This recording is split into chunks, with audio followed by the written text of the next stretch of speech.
देवी कवच। ओम अस्य श्री चंडी कवचस्य ब्रह्मा ऋषि अनुष्टुप छंद चामुंडा देवता अनंज्ञातो सोक्त मातरो बीजम दिग्बंध स्वत्तम श्री जगदम्बा प्रीत्यर्थे सप्तशती पाठांगत्वेन जपे विनियोगः। ओम नमः चंडिकाय। मार्कंडे उवाच। ओम यद्गेहं परमं लोके सर्वरक्षाकरं नृणां यन्न कस्यचिदाख्यातं तन्मे ब्रूहि पितामह। अस्ति गुह्यतं विप्र सर्वभूतोपकारकं देव्यास्तु कवचं पुण्यं तच्छृष्णव महामुने। प्रथमं शैलपुत्री च द्वितीय ब्रह्मचारिणी तृतीयं चंद्रघंटेति कुष्मांडेति चतुर्थकं पंचमं स्कंदमातेति षष्ठं कात्यायनीति च सप्तमं कालरात्रिति महागौरीति चाष्टमं नवमं सिद्धिदात्री च नवदुर्गा प्रकृतितः उकान्त्यानि नामानि ब्रह्मण्य महात्मना। अग्निना दह्यमानस्तु शत्रुमाध्य गतो रणे विस्मे दुर्गमे चैव भर्यातः शरणं गतः। न तेषां जायते किंचित् शुभं रणसंकटे न पदं तस्य पश्यामि शोकदुःखभय न हि। यस्तु भक्त्या स्मृता नूनं तेषां वृद्धि प्रजायते ये त्वां स्मरन्ति देवेशी रक्षेषि तान् संशय। प्रेतसंस्था तु चामुण्डा वाराही महिषासना ऐन्द्रिगजसमारूढा वैष्णवी गरुडासना। माहेश्वरी वृषारूढ़ा कौमारी शिखिवाहना लक्ष्मी पद्मासना देवी पद्महस्ता हरिप्रिया। श्वेतरूपधरा देवी ईश्वरी वृषवाहना ब्राह्मी हंस समारूढ़ा सर्वभरण भूषिता। इत्येता मातरः सर्वा सर्वयोग समन्विता नानाभरण शोभाढ्या नाना रत्नोपशोभिता।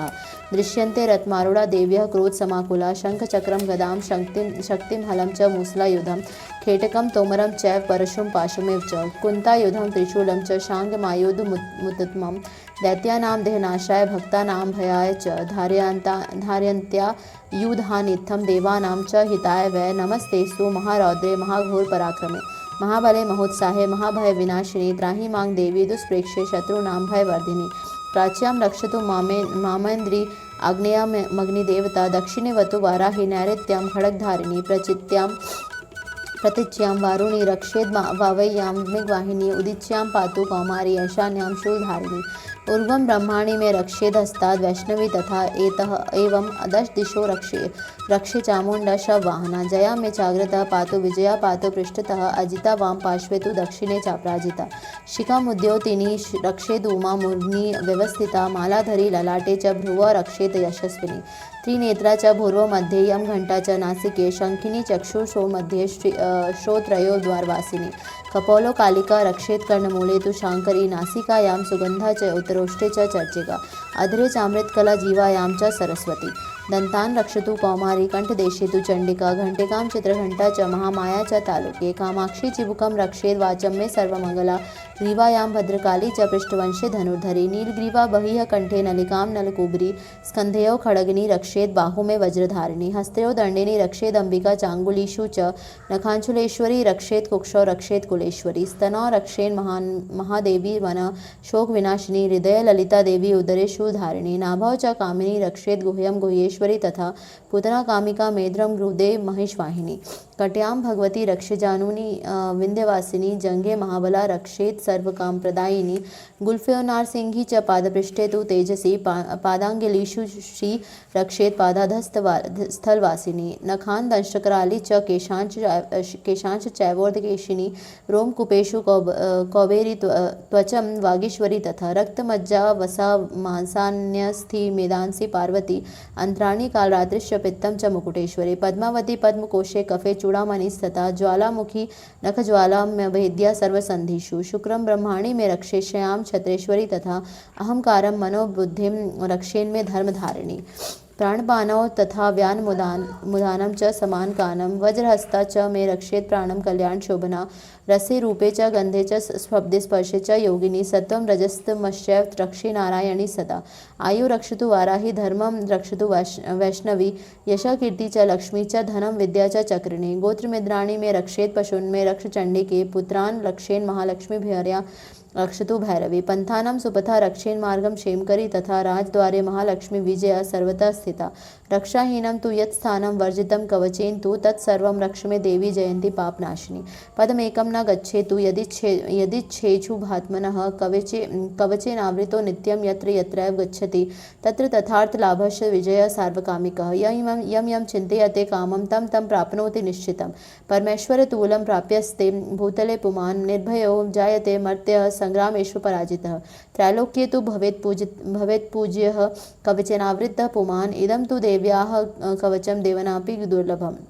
यः पठेत् प्रयतो नित्यं त्रिसन्ध्यं श्रद्धयान्वितः दैवी कला भवेत् तस्य त्रैलोक्येषु पराजितः जीवेद् वर्षशतं साग्रमपमृजु विवर्जितः नश्यन्ति व्याधयः सर्वे लूतविस्फोटकादयः स्थावरं जङ्गम चैव कृत्रिमं चापि यदिश्वम् अभिचाराणि सर्वाणि मन्त्रयन्त्राणि भूतले भूचराः खेचराश्रयः जलजाश्चोपादेशिकाः सहजा कुलजा माला डाकिनी शाकिनी तथा अन्तरिक्षरा घोरा डाकिन्यश्च महाबलाः ग्रहभूत पिशाचाश्च यक्ष गन्धर्व राक्षसाः ब्रह्मराक्षसवेतालाः कुष्माण्डा भैरवादयः नश्यन्ति दर्शनात् तस्य कवचे हृदि संस्थिते मानोन्नति भवेद् राज्ञस्ते जो वृद्धिकरं परं यक्षसा वर्धते सोऽपि कीर्तिमण्डलभूतले जपे सप्तशतीं चण्डीं कृत्वा तु कवचं पुरा यावद्भूमण्डलं धत्ते सशैलवनकाननं तावत्तिष्ठति मेदिन्यां सन्तति पुत्रपौत्रिकी देहान्ते परमं स्थानं यत् सुरैरपि दुर्लभं प्राप्नोति पुरुषो नित्यं महामाया प्रसादतः लभते परं रूपं शिवेन सह मोदते। ओम इति देव्याः कवच संपूर्णम् अर्गला स्तोत्र ओम श्री अर्गला स्तोत्र मंत्रस्य विष्णुरूपीय राजुष्टुप छंद श्री महालक्ष्मी देवता श्री जगदम्बा प्रीत्यते सप्तशती पाठांगत्वेन जपे विनियोगः ओम नमः चण्डिकाय मार्कण्डेय उवाच ओम जयंती मंगला काली भद्रकाली कपालिनी दुर्गा क्षमा शिवा धात्री स्वाहा स्वधा नमोस्तुते जयंतं देवी चामुण्डे जय भूतार्ति हारिणी जय सर्वगते देवी कालरात्रि नमोस्तुते मधुकैटभ विद्रा विविधात्री वरदे नमः रूपं देहि जयं देहि यशो देहि दुषो जहि महिषासुर निर्नासी भक्तानां सुखदे नमः रूपं देहि जयं देहि यशो देहि दुषो जहि रक्तबीज वधे देवी चण्डमुण्ड विनाशिनी रूपं देहि जयं देहि यशो देहि दुषो जहि शुम्भस्यैव निशुम्भस्य धूम्राक्षस्य च मर्दिनी रूपं देहि जयं देहि यशो देहि दुषो जहि वन्दिताग्रे युगे देवी सर्वसौभाग्यदायिनी रूपं देहि जयं देहि यशो देहि दुषो जहि अचिन्त्य रूप चरिते सर्वशत्रु विनाशिनी रूपं देहि जयं देहि यशो देहि दुषो जहि न तेभ्यः सर्वदा भक्त्या चण्डिके दुरितापहे रूपं देहि जयं देहि यशो देहि दुषो जहि स्तुवद्भ्यो भक्तिपूर्वं त्वां चण्डिके व्याधिनाशिनी रूपं देहि जयं देहि यशो देहि दुषो जहि चण्डिके सततं ये त्वामर्चयन्त्य भक्तितः रूपं देहि जयं देहि यशो देहि दुषो जहि देहि सौभाग्यमारोग्यं देहि मे परमं सुखं रूपं देहि जयं देहि यशो देहि दुषो जहि विदेहि दुषितां नाशं विदेहि बलमुच्चकः रूपं देहि जयं देहि यशो देहि दुषो जहि विदेहि देवी कल्याणं विदेहि परमां श्रियं रूपं देहि जयं देहि यशो देहि दुषो जहि सुरासु शिरोरत्न निगृष्ट चरणंबिके रूपं देहि जयं देहि यशो देहि दुषो जहि विद्यावन्तं यशस्वन्तं लक्ष्मीवन्तं जनं कुरु रूपं देहि जयं देहि यशो देहि दुषो जहि प्रचंड दैत्य दर्पघ्ने चण्डिके प्रणताय मे रूपं देहि जयं देहि यशो देहि दुषो जहि चतुर्भुजे चतुर्वक्र संस्तुते परमेश्वरी रूपं देहि जयं देहि यशो देहि दुषो जहि कृष्णे संस्तुते देवी सशुभक्त्या सदाम्बिके रूपं देहि जयं देहि यशो देहि दुषो जहि हिमाचल सूतानाथ संस्तुते परमेश्वरी रूपं देहि जयं देहि यशो देहि दुषो जहि इंद्राणीपति सद्भाव पूजिते परमेश्वरी रूपं देहि जयं देहि यशो देहि दुषो जहि देवी प्रचंड दोर्दंड दैत्य तर्प विनाशिनी रूपं देहि जयं देहि यशो देहि दुषो जहि देवी भक्त जनोद्या मद दत्तानंदोय अंबिके रूपं देहि जयं देहि यशो देहि दुषो जहि पत्नी मनोरमां देहि मनोवृत्तानुसारिणीं तारिणीं दुर्ग संसार सागरस्य कुलोद्भवाम् इदं स्रोतं पठित्वा तु महास्रोतं पठे नरः स तु सप्तशती संख्यावारमाप्नोति सम्पदाम् इदम् ओम इति देव्या अर्गला स्त्रोतं सम्पूर्णम् अथ कीलकम् ओम श्री कीलक मंत्रस्य शिव ऋषि अनुष्टुप छंद श्री महासरस्वती देवता श्री जगदम्बा प्रीतरते सप्तशती पाठांगत्वेन जपे विनियोगः ओम नमः चण्डिकाय मार्कण्डेय उवाच ओम विशुद्ध ज्ञान देहाय त्रिवेदी दिव्य चक्षु से श्रेयः प्राप्निमित्ताय नमः सोमार्धधारिणे सर्वमेता द्विजानि यांत्र मंत्राणां हि कीलकं सोऽपि शेपवाप्नोति सततं जापे तत्परः सिद्ध्यन्तु चार्णादीनि वस्तूनि सकलानपि एतेन स्तुवतां देवी स्तोत्रमात्रेण सिद्ध्यति न मंत्रो नौषधं तत्र न किंचिदपि विद्यते वीणा जाप्येन सिद्धे सर्वमुच्चारणादिकं समग्राणपि सिद्ध्यन्ति लोकशङ्कामिमाः हरः कृत्वा निमन्त्रयामा सर्वमेव मिदं शुभं स्तोत्रं वै चण्डिकायस्तु तच्च गुप्तं चकार स समाप्तिर्न च पुण्यस्य तां यथा वन्ये यन्त्रणां सोऽपि शेपवाप्नोति सर्वमेवं न संशयः कृष्णायां वा चतुर्दश्यामष्टम्यां वा समाहितः ददाति प्रतिगृहाति नान्यथैसा प्रसीदति इत्थं रूपेण कीलेन महादेवेन कीलितं यो निष्कीलां विधायानां नित्यं जपति संस्फुटं स सिद्धः स गणः सोऽपि गन्धर्वो जायते नरः न चैवाप्य तटस्थ भयं क्वापि जायते नाप मृत्युवशं यति मृतो मोक्षवाप्नुयात् ज्ञात्वा प्रारभ्य कुर्वित् न कुर्वाणो विनश्यति ततो ज्ञात्वा सम्पन्नमिदं प्रारभ्यते बुधैः सौभाग्यादि च यत्किञ्चित् दृश्यते ललना महाजने तत्सर्वं तत्प्रसादेन तेन जापमिदं शुभम। शनैस्तु जप्यमानेऽस्मिन् स्रोते सम्पत्तिरुच्यकः भवेत् त्वे समग्रापि ततः प्रारब्धमेव तत्। ऐश्वर्यं यत् प्रसादेन सौभाग्यमारोग्य संपदा शत्रुहानि परो मोक्षः स्तूयते सा न किं जनः। ओम इति देव्याः कीलकस्तोत्रम् सम्पूर्णम्। नवम अध्याय निशुंभवध। मैं अर्धनारीश्वर के श्री विग्रह की निरंतर शरण लेता हूँ। उसका वर्ण बंदूक पुष्प और सुवर्ण के समान रक्त पीत मिश्रित है। वह अपनी भुजाओं में सुंदर अक्षमाला, पाश, अंकुश और वरद मुद्रा धारण करता है। अर्धचंद्र उसका आभूषण है तथा वह 3 नेत्रों से सुशोभित है। राजा ने कहा, भगवान, आपने रक्त बीज के वध से संबंध रखने वाली देवी चरित्र का यह अद्भुत महात्म्य मुझे बतलाया। अब रक्त बीज के मारे जाने पर अत्यंत क्रोध में भरे हुए शुंभ और निशुंभ ने जो कर्म किया उसे मैं सुनना चाहता हूँ। ऋषि कहते हैं, राजन, युद्ध में रक्त बीज तथा अन्य दैत्यों के मारे जाने पर शुंभ और निशुंभ के क्रोध की सीमा न रही। अपनी विशाल सेना इस प्रकार मारी जाती देख निशुंभ अमर्ष में भरकर देवी की ओर दौड़ा। उसके साथ असुरों की प्रधान सेना थी। उसके आगे पीछे तथा पार्श्व भाग में बड़े बड़े असुर थे जो क्रोध से ओट चबाते हुए देवी को मार डालने के लिए आए। महापराक्रमी शुंभ भी अपनी सेना के साथ मातृगणों से युद्ध करके क्रोधवश चंडिका को मारने के लिए आ पहुंचा। तब देवी के साथ शुंभ और निशुंभ का घोर संग्राम छिड़ गया। वे दोनों दैत्यों की मेघों की भांति बाणों की भयंकर वृष्टि कर रहे थे। उन दोनों के चलाए हुए बाणों को चंडिका ने अपने बाणों के समूह से तुरंत काट डाला और शास्त्र समूहों की वर्षा करके उन दोनों दैत्यपतियों के अंगों में भी चोट पहुंचाई। निशुंभ ने तीखी तलवार और चमकती हुई ढाल लेकर देवी के श्रेष्ठ वाहन सिंह के मस्तक पर प्रहार किया। अपने वाहन को चोट पहुंचने पर देवी ने शूरप्र नामक बाण से निशुंभ की श्रेष्ठ तलवार तुरंत ही काट डाली और उसकी ढाल को भी, जिसने 8 चांद जड़े थे, खंड खंड कर दिया। ढाल और तलवार के कट जाने पर उस असुर ने शक्ति चलाई, किंतु सामने आने पर देवी ने चक्र से उसके भी 2 टुकड़े कर दिए। अब तो निशुंभ क्रोध से जल उठा और उस दानव के देवी को मारने के लिए शूल उठाया, किंतु देवी ने समीप आने पर भी उसे भी मुक्के से मारकर चूर्ण कर दिया। तब उसने गदा घुमाकर चंडी के ऊपर चलाई, परंतु वह भी देवी के त्रिशूल से कटकर भस्म हो गई। तदनंतर दैत्यराज निशुंभ को फरसा हाथ में लेकर आते देख देवी ने बाण समूह से घायल कर धरती पर सुला दिया। उस भयंकर पराक्रमी भाई निशुंभ के धराशायी हो जाने पर शुंभ को बड़ा क्रोध हुआ और अंबिका का वध करने के लिए वह आगे बढ़ा। रथ पर बैठे बैठे ही उत्तम आयुधों से सुशोभित अपनी बड़ी बड़ी 8 अनुपम भुजाओं से समूचे आकाश को ढककर वह अद्भुत शोभा पाने लगा। उसे आते देख देवी ने शंख बजाया, धनुष की प्रत्यंचा का भी अत्यंत दुस्सह शब्द किया। साथ ही अपने घंटे के शब्द से जो समस्त दैत्य सैनिकों का तेज नष्ट करने वाला था, संपूर्ण दिशाओं को व्याप्त कर दिया। तदनंतर सिंह ने भी अपनी दहाड़ से, जिसे सुनकर बड़े बड़े गजराजों का महान मद दूर हो जाता था, आकाश, पृथ्वी और 10 दिशाओं का गुंजा दिया। फिर काली ने आकाश में उछलकर अपने दोनों हाथों से पृथ्वी पर आघात किया। उससे ऐसा भयंकर शब्द हुआ जिससे पहले के सभी शब्द शांत हो गए। तत्पश्चात शिवदूती ने दैत्यों के लिए अमंगलजनक अट्टहास किया। इन शब्दों को सुनकर समस्त असुर थर्रा उठे, किंतु शुंभ को बड़ा क्रोध हुआ। इस समय देवी ने जब शुंभ को लक्ष्य करते कहा, ओ दुरात्मन, खड़ा रहे। तभी आकाश में खड़े हुए देवता बोल उठे, जय हो जय हो। शुंभ ने वहां आकर ज्वालाओं से युक्त अत्यंत भयानक शक्ति चलाई। अग्नि में पर्वत के समान आती हुई शक्ति को देवी ने बड़े भारी लूके से दूर हटा दिया। उस समय शुंभ के सेनानाद से तीनों लोग गूंज उठे। राजन, उसकी प्रतिध्वनि से वज्रपात के समान भयानक शब्द हुआ, जिससे अन्य सब शब्दों को जीत लिया। शुंभ के चलाए हुए बाणों के देवी ने और देवी के चलाए हुए बाणों के शुंभ ने अपने भयंकर बाणों द्वारा सैकड़ों और हजारों टुकड़े कर दिए। तब क्रोध में भरी हुई चंडिका शुंभ को शूल से मारा। उसके आघात से मूर्छित होकर पृथ्वी पर गिर पड़ा।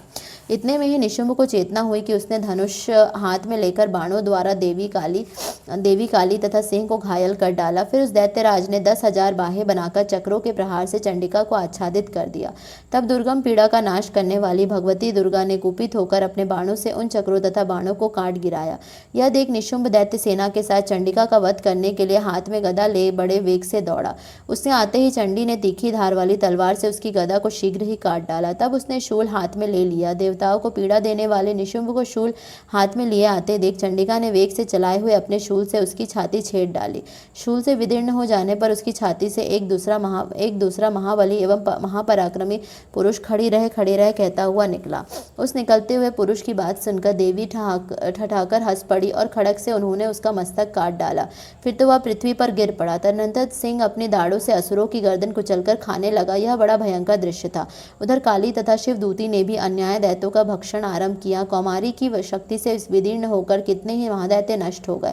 ब्रह्माणी के मंत्रपूत जल से निस्तेज होकर कितने ही भाग खड़े हुए। कितने ही दैत्य माहेश्वरी के त्रिशूल से छिन्न भिन्न हो धराशायी हो गए।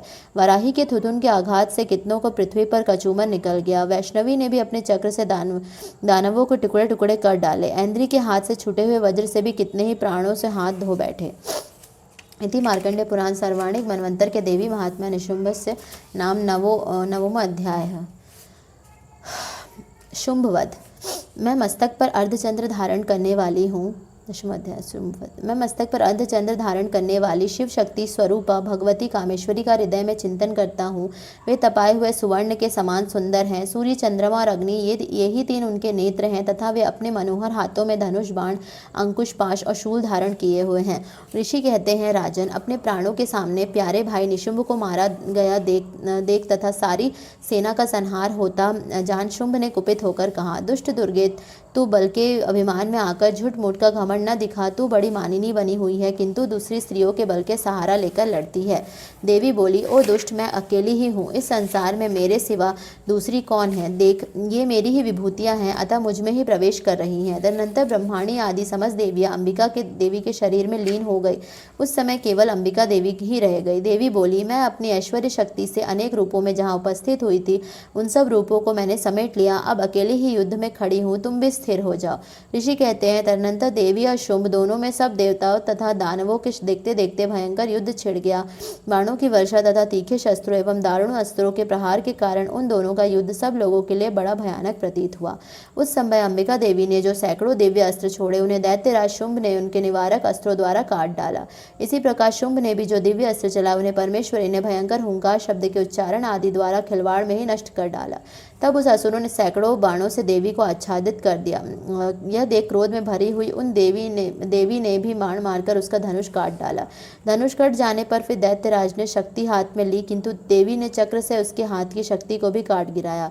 तत्पश्चात दैत्यों के स्वामी शुंभ ने 100 चांद वाली चमकती हुई ढाल और तलवार हाथ में ले उस समय देवी पर धावा किया। उसके आते ही चंडिका ने अपने धनुष से छोड़े हुए तीखे बाणों द्वारा उसकी सूर्य किरणों के समान उज्ज्वल ढाल और तलवार को तुरंत काट दिया। फिर उस दैत्य के घोड़े और सारथी मारे गए। धनुष तो पहले ही कट चुका था। अब उसने अंबिका को मारने के लिए उद्यत ही भयंकर मुदगर हाथ में लिया। उसे आते देख देवी ने अपने तीक्ष्ण बाणों से उसका मुदगर भी काट डाला। तिस पर भी वह असुर मुक्का तानकर बड़े वेग से देवी की ओर झपटा। उस दैत्यराज ने देवी की छाती में मुक्का मारा। तब उन देवी ने भी उसकी छाती में एक चांटा जड़ दिया। देवी का थप्पड़ खाकर दैत्यराज शुंभ पृथ्वी पर गिर पड़ा किंतु पुनः सहसा पूर्ववत उठकर खड़ा हो गया। फिर वह उछला और देवी को ऊपर ले जाकर आकाश में खड़ा हो गया। तब चंडिका आकाश में भी बिना किसी आधार के भी शुंभ के साथ युद्ध करने लगी। इस समय दैत्य और चंडिका आकाश में एक दूसरे से लड़ने लगे। उनका यह युद्ध पहले सिद्ध और मुनियों को विस्मय में डालने वाला हुआ। फिर अंबिका ने शुंभ के साथ बहुत देर तक युद्ध करने के पश्चात उसे उठाकर घुमाया और पृथ्वी पर पटक दिया। पटके जाने पर पृथ्वी पर आने के बाद वह दुष्टात्मा दैत्य पुनः चंडिका का वध करने के लिए उनकी ओर बड़े वेग से दौड़ा। तब समस्त दैत्यों के राजा शुंभ को अपनी ओर आते देख देवी ने त्रिशूल से उसकी छाती छेदकर उसे पृथ्वी पर गिरा दिया। देवी के शूल की धार से घायल होने पर उसके प्राण पखेरु उड़ गए और वह समुद्रों, द्वीपों तथा पर्वतों सहित समूची पृथ्वी को कपाता हुआ भूमि पर गिर पड़ा। तदनंतर उस दुरात्मा के मारे जाने पर संपूर्ण जगत प्रसन्न एवं पूर्ण स्वस्थ हो गया तथा आकाश स्वच्छ दिखाई देने लगा। पहले जो उत्पात सूचक मेघ और उल्कापात होते थे वे सब शांत हो गए तथा उस दैत्य के मारे जाने पर नदियां भी ठीक मार्ग से बहने लगी। उस समय शुंभ की मृत्यु के बाद संपूर्ण देवताओं के हृदय हर्ष से भर गए और गंधर्व गुण मधुर गीत गाने लगे। दूसरे गंधर्व बाजे बजाने लगे और अप्सराएं नाचने लगी। पवित्र वायु बहने लगी। सूर्य की प्रभा उत्तम हो गई। अग्निशाला की बुझी हुई आग अपने आप प्रज्वलित हो उठी तथा संपूर्ण दिशाओं के भयंकर शब्द शांत हो गए। इस प्रकार मार्कंडेय पुराण में सार्वणिक मनवंतर की कथा के अंतर्गत देवी महात्म्य शुंभवध नामक 10वां अध्याय पूरा हुआ। क्षमा प्रार्थना। परमेश्वरी, मेरे द्वारा रात दिन सहस्त्रों अपराध होते रहते हैं, यह मेरा दास है, ये समझकर उन अपराधों को तुम कृपा पूर्वक क्षमा करो। परमेश्वरी, मैं आवाहन नहीं जानता, विसर्जन करना नहीं जानता तथा पूजा करने का ढंग भी नहीं जानता, क्षमा करो। देवी सुरेश्वरी, मैंने जो मंत्रहीन, क्रियाहीन और भक्तिहीन पूजन किया है वह सब आपकी कृपा से पूर्ण हो। सैकड़ों अपराध करके भी जो तुम्हारी शरण में जगदम्ब कहकर पुकारता है उसे वह गति प्राप्त होती है जो ब्रह्मा आदि देवताओं के लिए भी सुलभ नहीं है। जगदम्बिके, मैं अपराधी हूँ किंतु तुम्हारी शरण में आया हूँ, इस समय दया का पात्र हूँ, तुम जैसा चाहो वैसा करो। देवी परमेश्वरी, अज्ञान से, भूल से अथवा बुद्धि भ्रांत होने के कारण मैंने जो न्यूनता या अधिकता कर दी वह सब क्षमा करो और प्रसन्न हो। सच्चिदानंद स्वरूपा परमेश्वरी, जगन माता कामेश्वरी, तुम प्रेम पूर्वक मेरी यह पूजा स्वीकार करो और मुझ पर प्रसन्न रहो। देवी सुरेश्वरी, तुम गोपनीय से भी गोपनीय वस्तु की रक्षा करने वाली हो, मेरे निवेदन किए हुए इस जप को ग्रहण करो, तुम्हारी कृपा से मुझे सिद्धि प्राप्त हो।